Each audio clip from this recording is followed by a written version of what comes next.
Hi folks, I'm Dan Dworkis and this is The Emergency Mind. In this update, we're going to take a look at what we've been up to in the emergency mind over the past chunk of time. We're going to be looking at outputs, things that we've built or otherwise produced, inputs, things that we are reading, listening to, or analyzing, and we're going to end with a question, which is something that we're struggling with, that we're challenged by, and honestly something that I'm trying to figure out how to do better in my own emergency practice. All right, let's get into it. I hope you enjoy. Okay, let's start with the outputs. Our biggest output in this chunk of time is a deep dive into time management and mental management featuring Dr. Christina Shenvi. So one of the things we talk a lot about in the emergency mind is how much what we do to prepare for a crisis matters in terms of our ability to actually perform. Put another way, what we do in our days off makes all the difference in what we're capable of doing in our days on.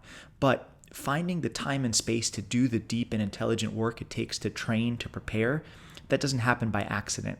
So in this deep dive, Dr. Christina Shenvi, who is also featured in episode 29 of our podcast, digs into strategies that we can use to make sure our day-to-day actions are really lined up with our deepest priorities and that we're doing what it takes to create the space and time to train in order to prepare to perform under pressure.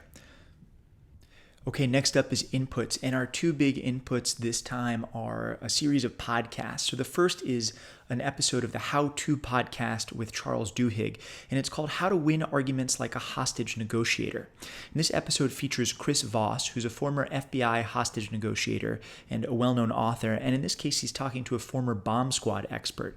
And they're digging in about how to balance aggressiveness, assertiveness, and understanding in order to really win at complex negotiations. There's honestly a ton to learn here from an emergency perspective, both about how to handle really agitated and aggressive individuals doing things like verbal jitsu, and also, and perhaps more interestingly, about how to practice a skill that you're ultimately going to have to deploy under pressure.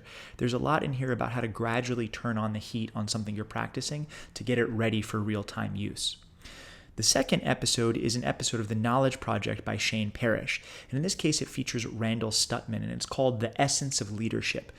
Now, Stutman is part of the Admired Leadership Institute and has spent a long time studying some of the best leaders across different disciplines. In this episode, there's a ton of gems about how to efficiently and effectively lead a team.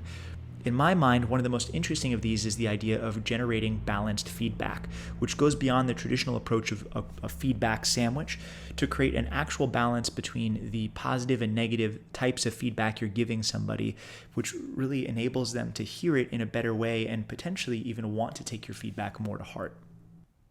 And finally, the question that I'm wrestling with, and it has a lot to do with that last section by Stutman on the Knowledge Project. So Stutman, when he talks about balanced leadership, about balanced feedback, talks about trying to keep a ratio of positive to negative statements or positive to improvement statements at about 1-to-1.